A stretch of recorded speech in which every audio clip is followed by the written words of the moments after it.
Good afternoon, everybody. We have with me Andrea and David, which will be joining me shortly in this discussion about how to make money with crypto and blockchain. So I'm not sure if David is there as well. I think he is. He okay. is. So the structure of the event today is I'll be doing about a 20 to 30 minute introduction where Andrea and David will continue. And from there, we will also have a demonstration of the platform as well. And you will be able to also ask for questions or etc. as well. So if you have any questions, you can ask them through the Q&A portion. And like this will enable to address any queries that you may have as well. Perfect. Okay. Nice to meet everyone. Thank you for having us, George. Thank you, and hi to everyone. Sure, my pleasure.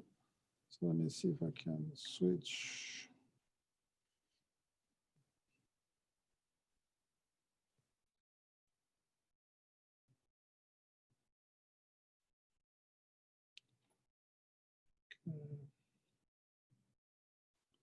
I'll go to the PowerPoint presentation.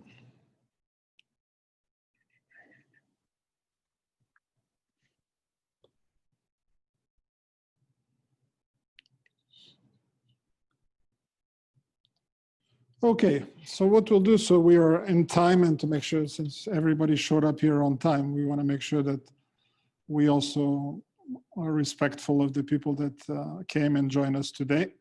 So we will start, and those that join us later on, they can join as they arrive. So my first few slides will cover a little bit of the history of blockchain, crypto, and as it applies of how people who have invested in this space, how they can actually participate in an active way. So the agenda is as follows. We'll do a very quick introduction about blockchain. Not very deep, but just so you understand at least the high level concepts. Some of the key elements that are quite important about blockchain, which came in with what we call blockchain 2.0, known as smart contracts, which added a lot of value, including a lot of the investment or support for the investment instruments that we'll be talking about. In the early days, one of the favorite ways to make money using a blockchain and crypto was mining.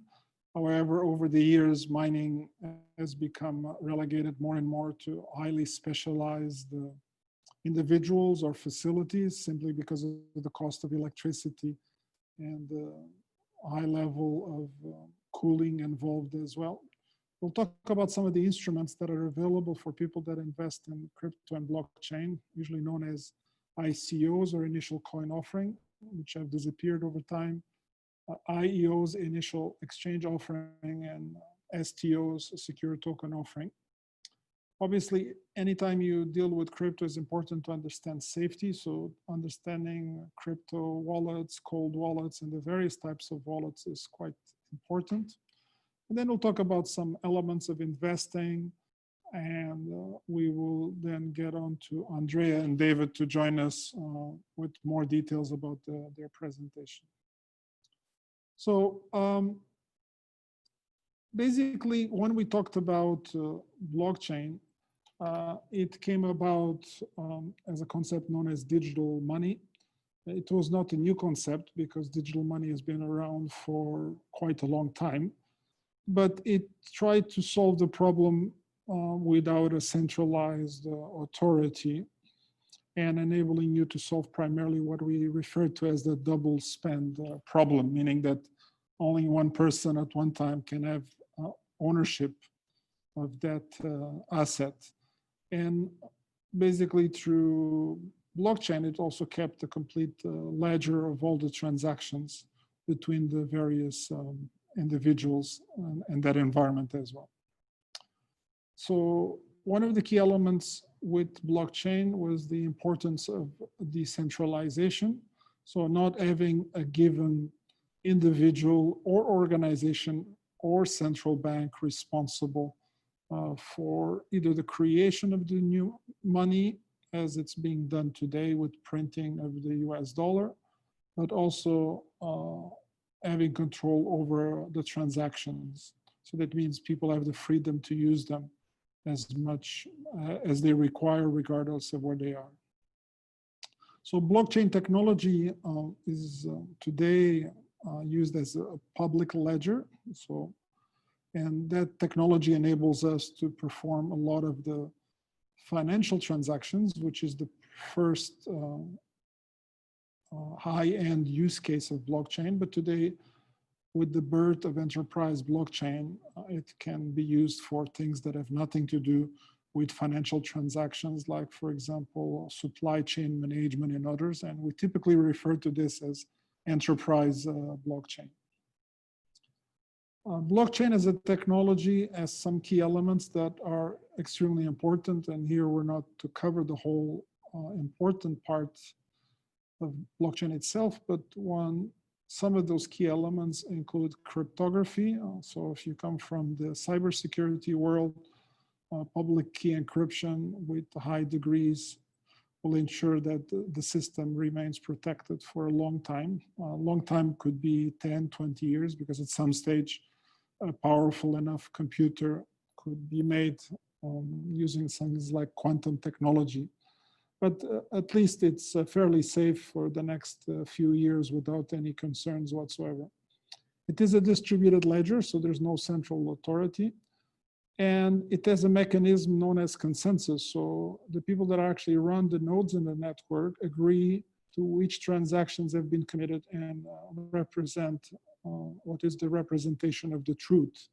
So obviously there's different technologies for consensus, or we sometimes call consensus mechanisms. But today, most popular one still remains proof of work, and eventually things like proof of stake are becoming also important, simply because proof of work uses too much electricity, and it's obviously not as scalable. So instead of burning down the planet with ecological problems, I think we have to look for more efficient ways to do this.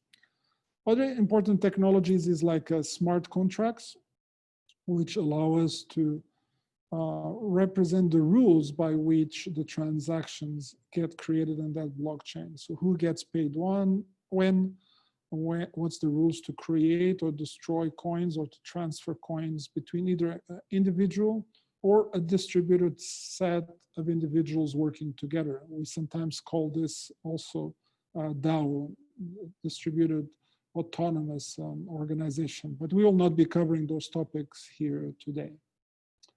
So blockchain obviously has evolved tremendously since it has been created a little bit over 10 years ago. Blockchain 1.0 was primarily what we know today as Bitcoin, but since it has more than 10 years, it has done an extremely good job and remains solid for what it was designed to do. However, Bitcoin does not have the capability to handle all the money transactions in the world. So people looked at other new technologies like blockchain 2.0, which is Ethereum, that introduced the concept of smart contracts. So basically being able to execute rules along with the creation of the digital assets as well. And then we moved on to enterprise blockchain. We have industry-specific blockchains. And now we have blockchains that also address elements like IoT, which support above 1 million transactions per second. Keep in mind that even with networks like Bitcoin, we can achieve levels of 1 million transactions per second by using technologies like the Lightning Network. So these are technologies that combine both what we sometimes call on-chain and off-chain technology to basically optimize the approach towards accepting the transactions. So obviously over the years, many coins got created in many blockchains, and we have obviously popular ones like Bitcoin, Dash, Litecoin, Ripple, and so on. Some are more centralized, some are more decentralized, and we are not here today to actually cover those topics, but keep in mind that today Bitcoin still has about roughly, let's say 50% of the market, followed by Ethereum, which is, and then there's others that are vying for third place. And recently, Ripple and others have played an important role in that third place as well.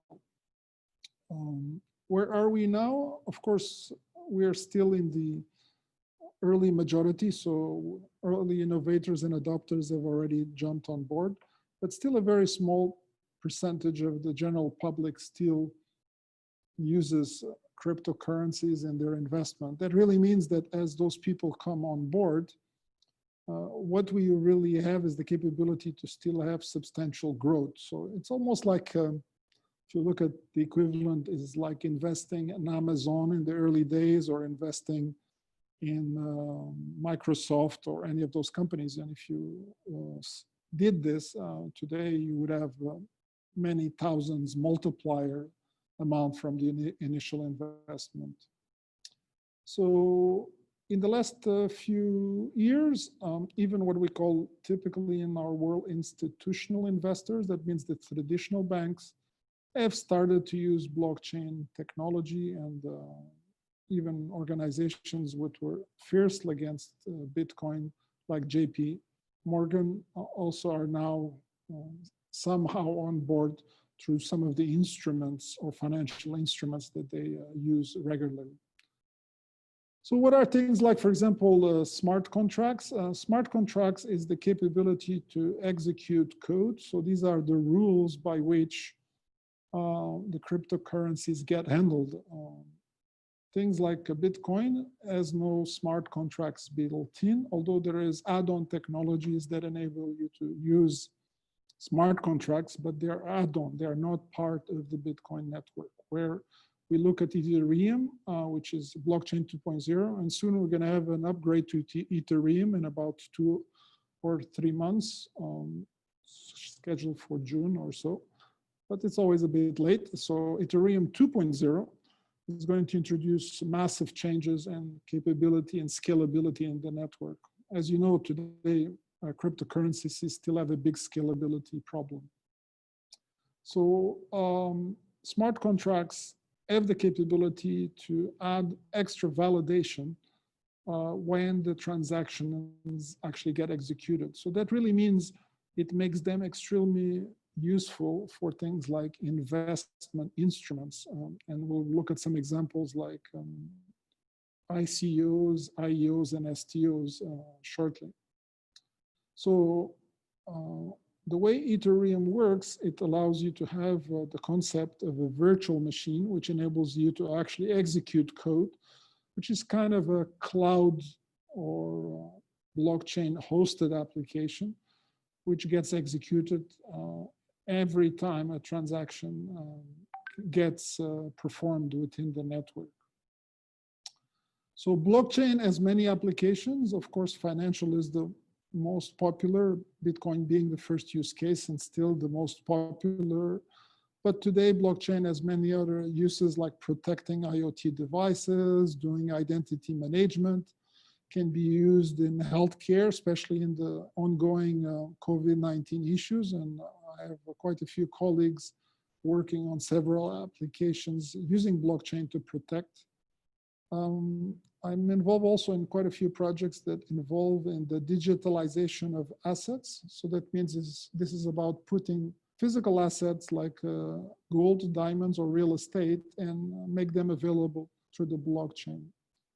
Blockchain is also very good at doing things like legal contracts. So that means you can implement the rules of these legal contracts between parties using the smart contract technology. And we have quite a few friends also doing logistic applications. That means the capability of transferring goods across borders, shipping, etc. And this includes a lot of transparency and visibility to the transactions of what gets shipped. So today, obviously, we have different approaches to the kind of blockchains that we have. They can be public or private.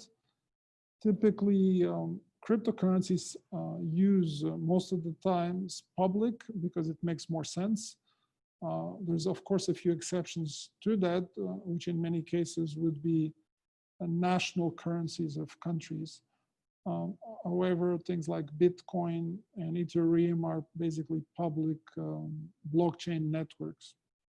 So this enables you to have more capability of performing the transactions without having central point of authority. So it allows you to have complete distributed system, which is what users are looking for.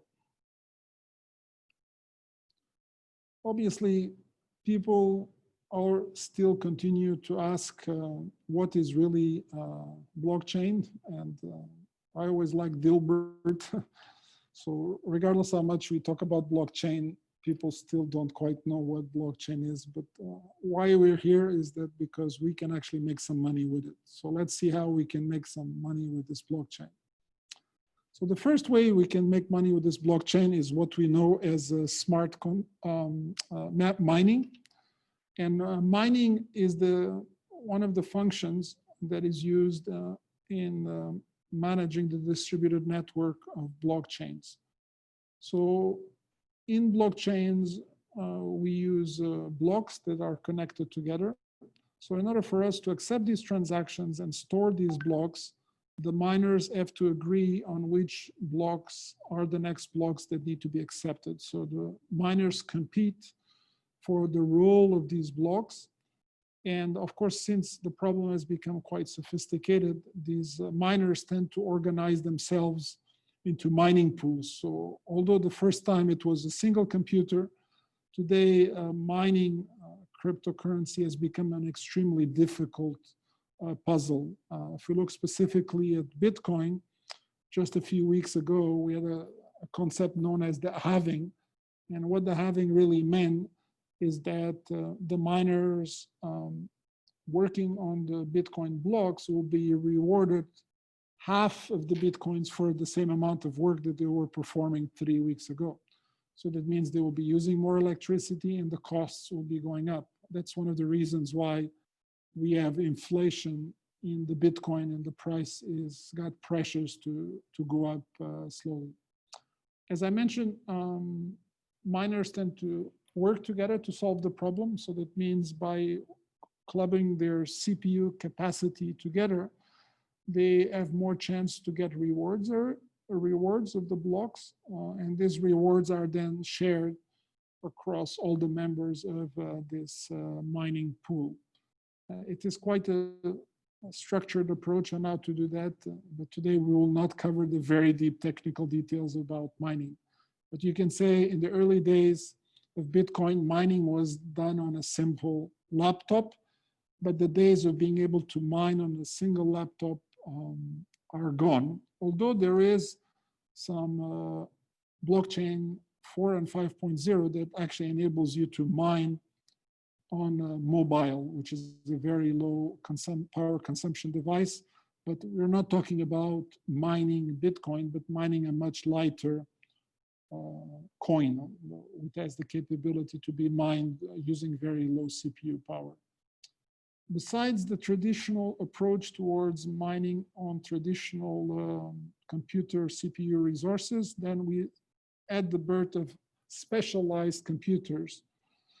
And the best computers to do this cryptographic calculations were what's known as GPUs. That stands for graphical processing units. GPUs actually were gaming acceleration cards. So they were designed to calculate the graphics, sometimes 2D or 3D graphics that you see in video games. But the problem is very close to the same problem that gets solved in cryptocurrencies, mining.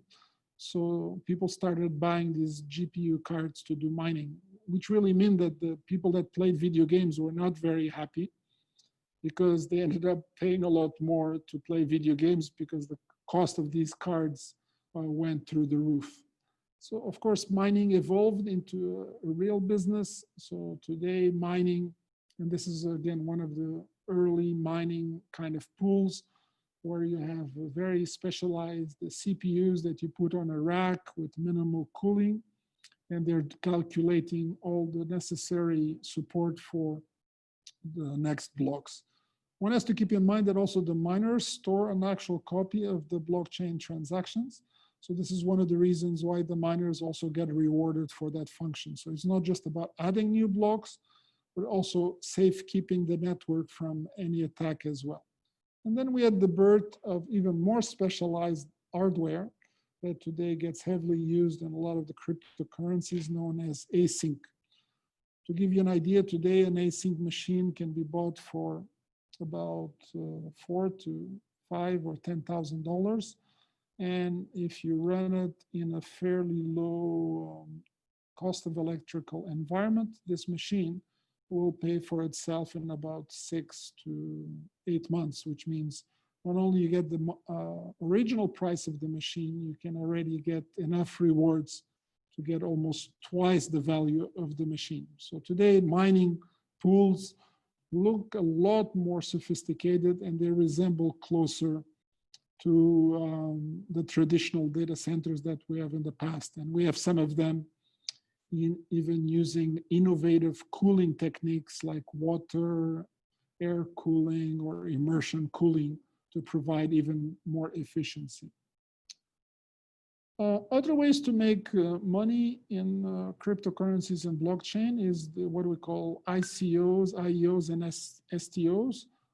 These are basically mechanisms that were introduced for what we call crowdfunding. So that means if you had a project, an idea, and you wanted to collect money to be able to implement that idea, before ICOs, people had very limited way. They could go to a private angel investor, or they could go to an IPO, which can be quite cumbersome in administration. But an ICO is typically something that could have been launched in about 3 months.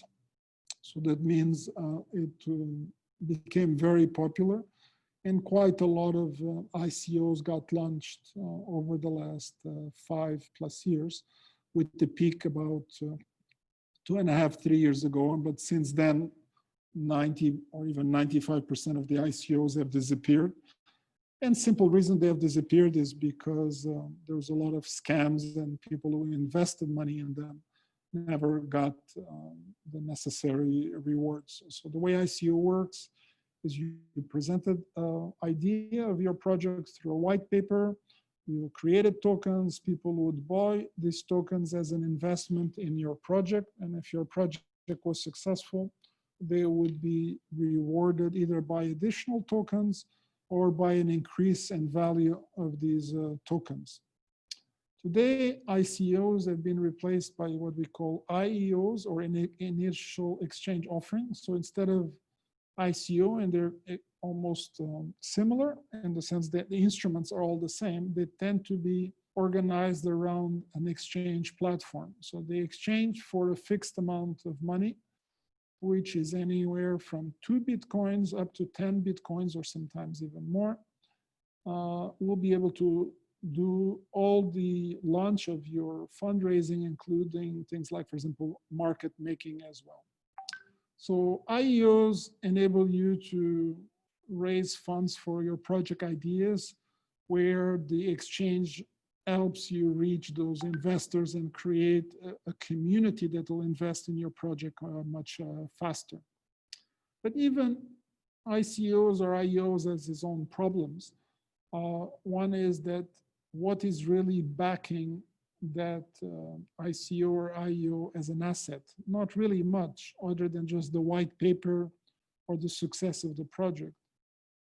So people started looking at more regulated instruments, and that was the birth of what we call the STO, or secure token offering. And today in the world, we have many jurisdictions where we can launch these STOs, including Singapore, Malta. You can even launch them in Bahrain now, because the regulations have passed the sandbox We can launch them in Liechtenstein, Zug, Estonia, Gibraltar, and many other places.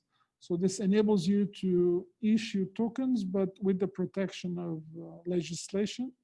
So that means there is an asset or some ownership of the actual project, not just participation in this project. So once this project generates revenues, then these profits get shared across all the token holders in a fair and equitable way. So if we really compare these, is that the key element today and the most favorite is the STO, but compared to an ICO or IEO is more costly, is a little bit longer to perform. So to set up an STO, we're talking about a minimum effort of about 6 months, because you need to get lawyers on board that make sure that you meet the regulation requirements of the jurisdiction in which you perform your fundraising. Since we're talking about preserving your investment, one of the key important elements is what we know as the crypto wallet. Although we call it a wallet, it is not like a traditional wallet. So in the sense that in a real wallet, what happens is the money is inside the wallet. No, the money in the blockchain space is actually in the blockchain, not in your wallet. But your wallet contains the key to the money, or to open that money, or the value of those tokens. Many people in the past used wallets that were stored in exchanges or are stored on the web or mobile or desktops, but we quickly realized that sometimes these have higher risks. So people started finding more and more safer ways to actually store these private keys, because some of the investors have millions of dollars. So we looked at specialized utilities like hardware to actually have the safekeeping. And this gave birth to the concept of what we call today the cold storage wallet. There's popular ones like Trezor, Nano. And when they're connected to your computer, they basically actually store the keys of the various currencies that you own. So back to now the concept and importance of investing. How do people went about investing? We already talked about mining, we talked about ICO, IO, STO, and now we're talking about really how this came as an alternative to the traditional financial crisis in 2008, which gave birth to Bitcoin. The concept of Bitcoin was to limit the amount of supply to 21 million, which really meant that it was creating an asset that over time will increase in value due to its scarcity. But like any other asset, it is not always stable. It goes up and down. And if you look at the graphs, you can quickly realize that Bitcoin has gone as far up as 20,000. Now it's in the neighborhood of about 9,000 or so. But from one day to the next, it can easily vary 3 or 4 or even 10% or more. But what we have seen is that it's becoming slowly more stable over time as the supply reduces. But of course, people are always afraid about market manipulation. In the stock market, this is more difficult, but in the cryptocurrencies, we have things like trading bots, where we use other cryptocurrencies to back up the price of others. So if you are interested in this, you have special websites like crypto exchanges and CoinMarketCap, which is an independent organization recently bought by one of the largest exchanges. And it keeps track of the volumes, the prices, and this gives you kind of an independent, or so now people are looking for other alternative choices than CoinMarketCap as well, because of the purchase of CoinMarketCap by Binance in the next little while. So people, when they invest in these exchanges, they can deposit money through debit or credit cards, bank transfers, PayPal, Cash, or others. And they go basically online. And you go to one of these popular crypto exchanges, and you can easily depending on the functions that crypto exchange. Locally to the Middle East, there is 2 regulated exchanges operating that are hosted here, RAIN and Palmex, but others are operating here, but regulated out of other countries, like for example, ZXE is regulated out of Estonia, MRX is regulated out of Estonia as well. So they're operating mostly in the Middle East, but they have to have a regulated jurisdiction under which they operate. But today, this trading of Bitcoins has become, and other cryptocurrencies, more and more sophisticated. So that means you cannot stay at your computer 24 hours a day looking for the ups and downs and trends of these markets. And the same cryptocurrency will have very different in prices from one exchange to the other. And this gave the birth to a concept to make money in investing in cryptocurrencies known as arbitrage. Of course, you can create your own spreadsheet in which you compare the value of a specific cryptocurrency across many exchanges, and you buy in one and you sell in the other in a very short period of time. And this enables you to actually make money from one exchange to the other. And this is where I introduce my colleagues, which are actually going to be covering this topic into much more detail. So as we summarize, we have coins, we have mining, we have ICOs, STOs, live trading, and finally we have arbitrage as a safe way to actually make money in today's investment markets. So I look towards my colleagues, Andrea and David, to step Perfect. in. So Thank you, George. Show is yours. And we're going to get the slides from you, right? Or do we not need any slides? Doesn't matter. No, you can have the slides that you have, and you can take over the control of the screen. So if you have two or three slides, I think our team, Chris can can bring up the slides, and we'll have a kind of an open discussion type of presentation. We're going to keep it at around 15 minutes, and we try to sort of. I mean, George, first, you've done a tremendous job here showing the evolution of crypto, the maturing of the market, how blockchain has evolved, and we will try to show how more traditional finance interacts with digital assets, with crypto, with blockchain, and we'll talk a little bit about our project, which of course we're very, very proud of. Max, have you managed to, or Nick, pull up our presentation? In the meantime, maybe David and I can introduce ourselves. We are both traditional banking and finance professionals. I'm Italian American. I've been in banking for the last 23 years. Between the World Bank, hedge funds. I've also worked a lot with the Sovereign Wealth Fund, and we invest across different asset type, startup, growth to Fortune 500 type of companies. And we're particularly excited about where the fintech, the crypto, digital asset market is moving toward. And I can start even without the presentation. But basically, let me see if we have it now. I don't see it yet. But as we look at a couple of data points here, and some of this data is not maybe up to date, but basically, we look at the asset under management, which continue to grow tremendously. We have about $110 trillion projected under management by end of 2020. And as we look at the crypto part of sort of growth, we see that just the regulated funds have, and David, you correct me if I'm wrong, have at least 50. We're talking about roughly $50 billion under management right now. If we include all the actors, all the players, we have a much bigger number.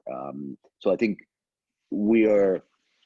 this is not going to go away. I think we're looking at a much more sophisticated, much more even regulated marketplace. But we want to try to bring the conversation toward how does crypto interact again with the more traditional financial tools. Let me introduce here Nimbus, which is our platform. Think of it as a digital, secure, scalable marketplace that aims to convert the typical crypto investor into a retail investor, and that can basically build his own portfolio and invest safely and easily. Okay, we are getting more, very good. We get the slides here. Move on there are two more slides. Let's see. One more, there we go. Next one. Okay, so here's the brief description of Nimbus.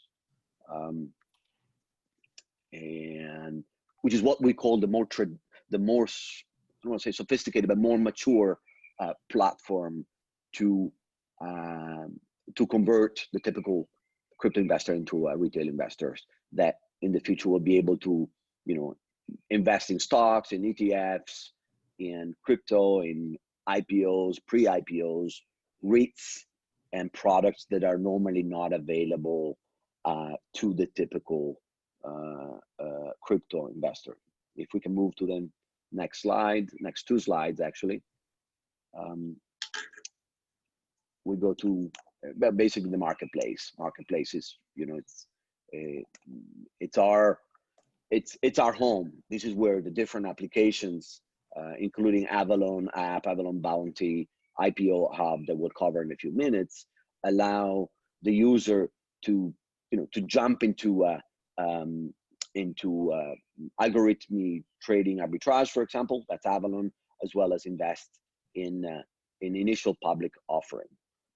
This is actually one of the things that we are most excited about, and which is probably even the toughest to accomplish. But because we come from finance and because we study public offerings, and we analyze the balance sheets of company, we look at their potential growth as they start selling their shares, and we design what we call this application that allows all of you guys, all of the user out there, to invest into the future IPO offering. Last year we had about 50 IPOs, 150, about $60 billion business. We invested in approximately, this is outside of Nimbus, but we selected about 10 to 15 IPOs, mostly in the health and biotech sectors. These are not the very popular, Uber or, Lyft or the Zooms. These are more sort of difficult to spot opportunity, but these are the ones that gave an average of actually a range from 110 to 250% return. This is what we will do with IPO Hub. We allow you to invest small amounts, larger amounts into this regulated product, which has tremendous return opportunities. Of course, the selection process is quite complex, so I'm not suggesting that picking this winner is easy, but that's why we use our traditional finance analysts that from New York are day in and day out crunching numbers and trying to get the best opportunity for us. The second here, the next slide goes into our algorithmic trading arbitrage, which is, as I always say, it's our bread and butter way to benefit from price inefficiencies across different platforms. Essentially, and David then will correct me, but you almost want to think of this as a high frequency trading platform that exploits our algorithm capability, speed, market knowledge, and the ability to see the market trends, orders being placed ahead of time, so that we can leverage this inefficiency very quickly. Essentially, the algorithm buys long position and sells short at the same time, and that's how we ensure some very exciting returns for our users. These are sustainable returns. We're not talking about crazy numbers, but we make sure that also, while being exposed to risk, because this is a startup, we want to protect the decision making of the investors. So limiting the downside of the investment and ensuring that you can bring more people into trading arbitrage while having fun and start sort of appreciating what more traditional finance can look like. And obviously, as a platform, we encourage people to come in, stay for a long term. Don't come in and go out right away. But David, jump in, please, and pick up the conversation. David is, I'll let him explain himself, but he's an incredible quant and financial guru that has been in some of the most important investment industries, investment companies in the world. So that's thanks to people like him that we can brag about designing some of the futuristic, secure, and more regulated tools to a profit from the digital asset investments. Over to you, David. Many thanks, Andrea, for the very kind words. He and I have known each other for a long time. For the rest of the groups, so he's a colleague and a friend. And George, thank you for a very thorough presentation. You literally took me back about 10 years ago as you were describing these things and some of the events. So just as a matter of background for some of the people who are on the call, I was the global head of prop trading at Credit Suisse, and I was with a hedge fund in New York for a long time. It's called Bridgewater. I was the co-manager of the all-weather strategy. At the time we had $127 billion assets under management. But my background is, as you know, on the trading side, and the prop trading is fintech. So we've been in the, for lack of a better word, digital asset market. Everyone calls it crypto. And just to highlight a couple of points Andrea and George were talking and bring it all together, there's been some rough times for some of us that have been around this for a long time because of the volatility, because things going up and down, adaptability of this. And I was looking at some data since COVID happened, and this goes back to the crisis. So Bitcoin was created in the time of crisis after 2008 financial global crisis. Since COVID, Coinbase, which is one of the exchanges, one of the major exchanges that's based in the United States, has seen a 30% increase in institutional and retail investing when it comes to crypto, just in the past 3 months. And we had this momentous occasion for people who are really into Bitcoin of the halving, which is effectively a network upgrade. Think of it. That happened a couple of weeks ago, and since then, one of the hedge funds that we know, it's called Grayscale Capital, has purchased about 61,000 Bitcoin. So I'm saying this to kind of emphasize the point that Andrea and George were making, that there is adaptability. We're going to be around. This is not going anywhere. If anything, it increases in value. So the things we're trying to do is, everyone is looked at this as a kind of a cryptocurrency, right? It's something that has a value. Now, there has been a lot of monetary conversation. Is this a money or is this not a money? What are the characteristics of a money? That has fueled, obviously, what we know as cryptocurrency, Bitcoin, Ethereum, Litecoin. What we have tried to do is we're looking at this and say, that's great.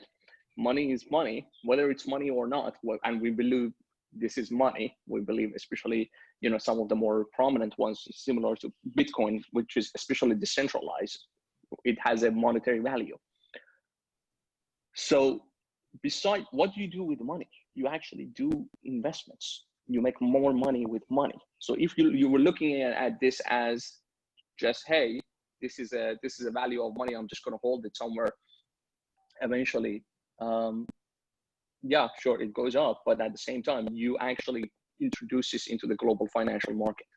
So this is where we're trying to get ahead of everybody else. So we're not offering a ICO. This is not a security token. What we have, we're decided that we're going to create a financial platform that's effectively the essence of fintech. In this, we still have to raise money. We obviously have put our own money in there, and we're trying to raise money. So we do the arbitrage. We do it algorithmically, which means, you know, it becomes a little more complicated of how we do it. And I think we're going to have a live demo for you, as Andrea said, because right now these networks are decentralized.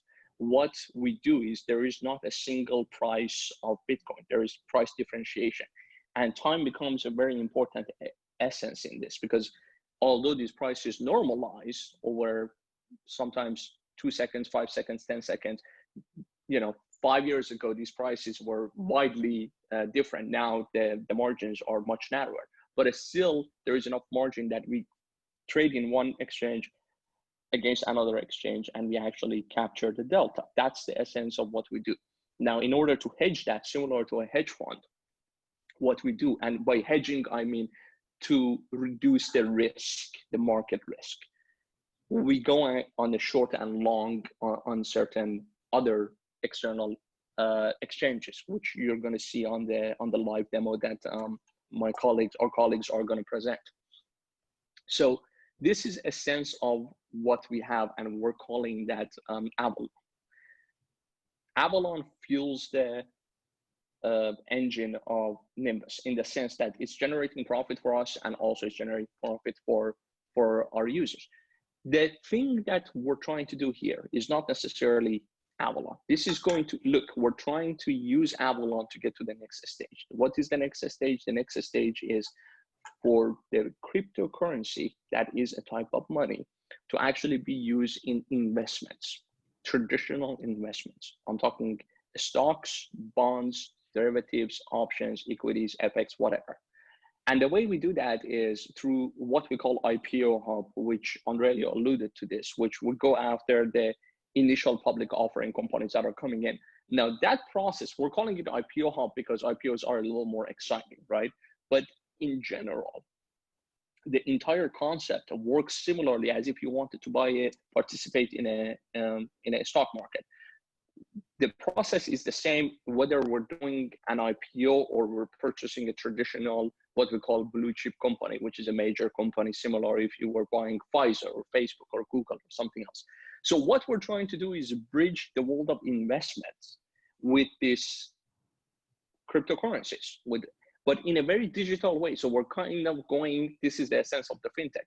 Now, what we're doing also, we're creating peer-to-peer lending, we're creating merchant services for people, because the value of this, as George pointed out, unlike money, unlike euro, unlike renminbi, unlike US dollar, there is a finite amount of, for example, take Bitcoin as an example. There is a finite amount of Bitcoin, 21 million at the most. That's it.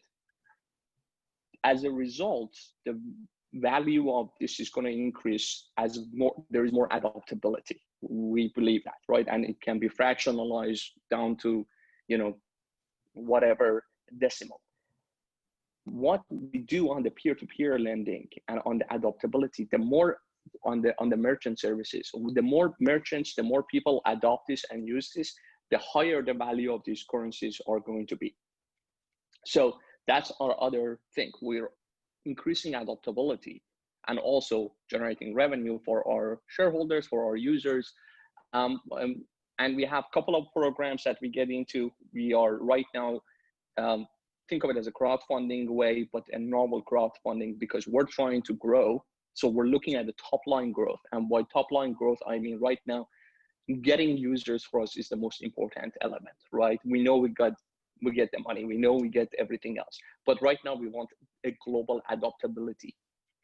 Just maybe 1 minute, I go into a little bit of like a structure of how IPO Hub works. So right now at this stage, we have Avalon, we're trading, we give 7 to 9% return to our average clients or average user. If they make referrals, they also get additional percentages, and those percentages can actually grow exponentially, which actually is really good. But we're going to phase these things, some of these programs out. For example, the referrals are going to give a smaller percentage as time goes by and we become bigger. And we're kind of offering, if you guys are familiar with the term convertible note, we're offering this utility token inside of the system. We're offering actually 2 of them, but one of them is called gems. And what gems do is think of it as effectively buying a futures in terms of ownership into the company. They're things that our users can buy. It increases the referral and returns to them. At the same time, as we grow, these gems starts converting into equity to our users. If you want to compare this to Ethereum, that would be as if you were running an Ethereum supernode, or if you were even Lightning, that network that George mentioned. Lightning also sits on top of a blockchain, a Bitcoin protocol. But anyways, so what we're going to do, we're going to show you a little bit of a live demo here for our guys for you guys to be able to see everything. These are live trading positions. As a matter of background, we're going to show you the positions, the open positions we have, and we're going to show you the hedges that they have in other exchanges. You can see in some of them we use leverage, and I'll turn this over to my colleague Max, if he's on, to take it from there. Hi everyone. Hi Max. How are you Excellent. doing? All great, all great. George, if that's okay, we'll basically hand it over to the team for a live demo. We just go directly onto the visual, the historical transactions, and go through the graphs.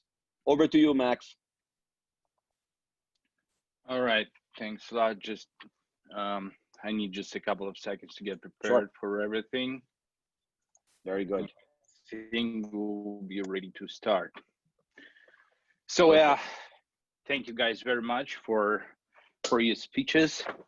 What I'm here to do today, let me introduce myself. My name is Max Van Dalen, and I'm an employee of the Nimbus platform. I'm here today to tell you and demonstrate our Avalon engine, which we are very proud of. And I'll tell you about some time frames. I'll show you live examples, how we do that. And can I start now? Yeah. Oh, cool, thank you.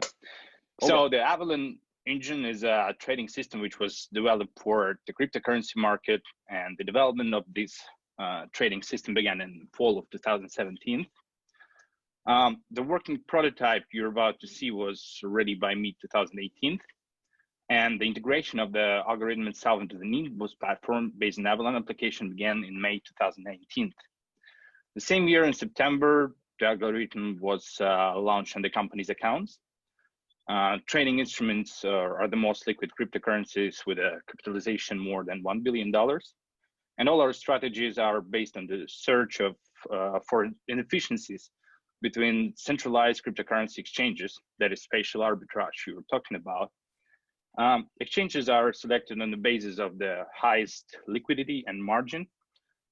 Trading opportunities, since strategies based on a set of positions, use margin trading and also work with leverage. Currently, we're deploying strategies and assets across multiple exchanges, including BitMEX, Bitfinex, and OKX. The predicted average return is from 13 to 17% per month, and we have introduced risk overlays to manage the risk associated with this arbitrage strategy. The yield depends on the market volatility and trading volume for the period. The higher the volatility, the higher the yield. The assets we're using in our strategies are Cardano, Bitcoin Cash, Bitcoin, EOS, Ethereum, Litecoin, Tron, and Ripple. One of the features of the strategy is that each of those works on each of the basic assets when people are investing, let's say with Bitcoin, Ethereum, or USDT, which is Tether, that allows our users to choose the type of asset that will be used as margin, collateral, and eliminate the risk of exchanging rate differences when depositing and withdrawing funds from workflow trading strategy. So the profit hedging on all our strategy occurs to Bitcoin, regardless of the underlying asset.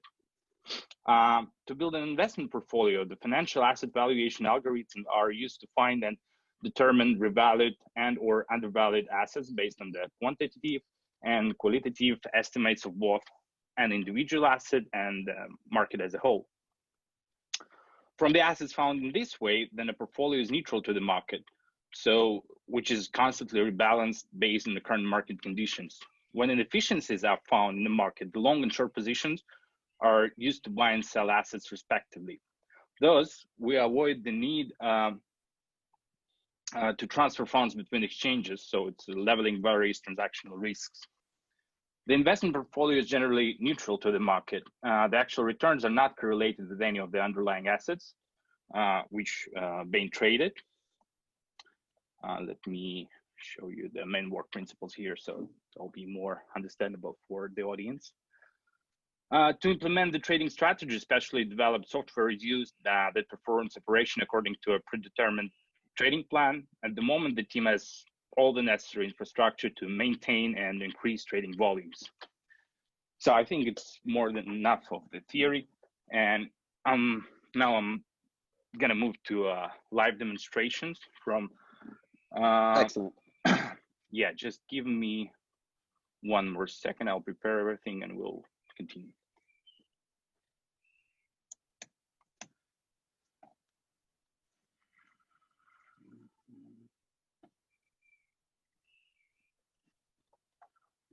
All right, I think I'm ready here. So I'm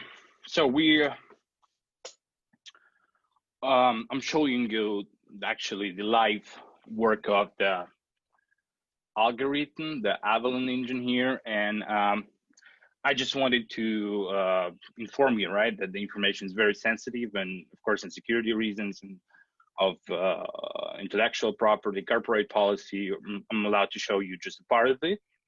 We'll have a look at open position between 3 different exchanges, where you'll be able to see our balances, trading history, and some of the executed deals. And let's go on. So here is the dashboard of the key exchange in this strategy, which is BitMEX. Here you can see our balances.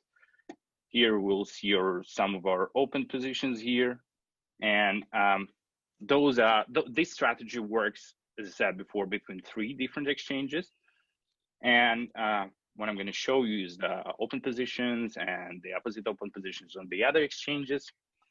For example, here we can go to see 3 positions, and those are EOS, Litecoin, and Ripple. Those are M20, which means those are the futures. Here you can see the size of the contracts, the value, the entry price, market price, unrealized profit and losses, and etc. So, for example, let's go and see for Litecoin here. Here's the quantity of the contracts opened. If we go to Bitfinex, you also can see that the same position is open here for the same quantity of contracts, and it's opened in long here. For the other one, there's a Ripple here with that quantity of that amount of contracts open, and the same position is opened here in long, but in the previous it wasn't short. And same thing with EOS. It's open right here with the quantity of contracts. With you see that this position is in this position right now, so it's not really good, but it's fine. The rest of the positions here, which are opened in short, are good. What else I'm about to show you here? Some of our on that dashboard, you can see that all our open positions. You can see the transaction history, which shows us the executed deals. And as you can see, we started the time ago. So here, list of them. And There's also the order history, which shows us all the submitted and canceled contracts by our algorithm. We can actually, do we need to show the comparison of the open positions here? I mean, when they were executed and etc. What do you think, David? Let's ask George. George, what's your thought? We can definitely show it if necessary. I You mean, can show one, yeah, just to have a quick idea, but very yeah, high level. Yeah, I think it will be shown in the last part of demonstration. Here, I'll just explain the way the positions opened for arbitrage itself. But then in the end, in our Grafana, we'll see all the spreads and the change of balances. So let me go on. So here, you can see the another position which is opened with leverage. Here it is for 61 Bitcoin, and it's with a profit right now. This position is actually hedging the position. The sum of the positions open here and on OKX, you see they are almost the same. And for example, if we'll go here to perpetual swap, you'll see that we'll also do the assembled positions. For example, let's look at the Ethereum USD swap here. You can see that during exactly the current strategy, we are also opening an opposite position. They also can be with leverage, and they can be in long and short at the same time. That's what you actually can see here with 20 axis. There are two positions open here. And the same thing we got for Ripple USD swap here. There are also two positions open, which are one of them in long, the other one in short with a 10 axis. And those positions, they are hatched by position opened in long here with leverage. What else? So if we will look at the order history, you'll see that there are a lot of contracts were executed. Same if we'll go to Ethereum USD swap and open up the order history, you can see here the same. Let's try to compare. For example, 1 second. We can take one of the positions here, just to show you how it works. Let's say here in trade history, let's try to find just the positions for comparisons between the two different exchanges. For example, we'll go to, I don't know, May 15th. I don't know for which one, for 44444. Find here. Okay, for example, that one for May 28th. You can see here the exact position was executed May 28th. Let me try to find it here. So we go to May 28th. And you can see that that deal was executed right here. Right here with the same amount of contracts. So it shows us again that the deal was executed. Now I'm gonna move to 1 second. Oh, see, we have a profit here already. I'm gonna move to last part of it, which is the Grafana. Grafana is the special charts that we're using to see different indicators.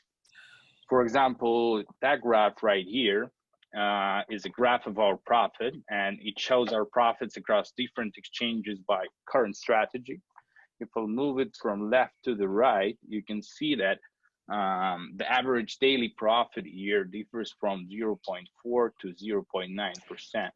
And for example, right here, you can see that we have a nice spread catched here. So it means you see the daily profit goes up. On that chart, you can see that the spread between the Ethereum Tether spread on the different exchanges using the current trading strategy. So as I said before, everything is live and it's for the last 24 hours. As you see, I have it right here. The third one is this discrepancy graph, and it shows the difference of balances with current strategy and coefficient between exchanges. So we're using this chart to understand when we need to level liquidity between exchanges. So the same shows everything in live. And we're also using that during the trade. The fourth one is the Ripple internal identifier graph. This identifier signals us when our trading board is reducing or gaining positions. So it's also using this chart. And the last one I'm about to show is the balance of Avalon itself. So it's our internal identifier of current balance on the Avalon. And right here, you can see the console. The console shows us the logs of current working strategy. And those indicators, as you can see, change every second. And here our bot is looking for the best moment to enter or gain position. Once again, I gotta emphasize using the current strategy of the algorithm. So we have about 12 different strategies, and we're using them between different exchanges. And I'm also gonna finish up with telling you some of the technical capabilities of the team. We're carrying the trading 24/7 and fully automatically under the supervision of the system. The adaptation of the trading strategy in accordance with the current market parameters are also carried out by the trading boards on their own design. And those boards were previously successfully used on fiat exchanges. The platform is constantly being refined, as well as we add the new strategies, we're developing new exchanges and connecting them. I mean, the architecture itself also has the microservice. Services are distributed between the 3 different servers with a capacity of 24 to 48 cores. Those are located in Los Angeles, San Francisco, and Munich. And this approach allows you to completely secure the infrastructure. In order to gain unauthorized access and gain control over the system, you need to access all the 3 servers. So I think it's gonna be it for me. I mean, if you, thanks Excellent. for the attention. Thank you, Max. Keep on going. Thank you, guys. Thank you. Wonderful. George, over to you. The idea was just to, we don't show the platform very often. No, it's okay. It's to give it's just more a snapshot the flavor. See, I maybe leave the floor now open if the people have any questions, and we have maybe a few minutes because we've been running now for a little bit over an hour, and usually people have a limited span of. Absolutely. So there have been a few questions before, but it's about how to get the slides and a few other things, but we have a recording of this event, which we have answered already. But other than that, I don't think there is any more questions or points. People are able to test the platform and join it with the link that was provided. We will send them this link also via email as well as a backup. Wonderful. Thank you, George. And that's all for today. So I thank you for the opportunity to join me. So Andrea, thank you for the hard work. Thanks so much. And Thanks also so much, George. the hard work of the people you don't see behind Andrea and Franco. Yeah. Yes. Absolutely. Thank you, everybody. And we are here to continue engaging, and I think it's a great idea to have this webinar that focus on this open is discussion. The first one, and we'll have many more as we move forward. Absolutely. With pleasure. Thanks so much again, George. Really appreciate it. Thank you very much. George. See you. Thank you, everyone. Thank you, everyone. Bye-bye. Bye-bye. Cheers. Thank you, everyone. Bye.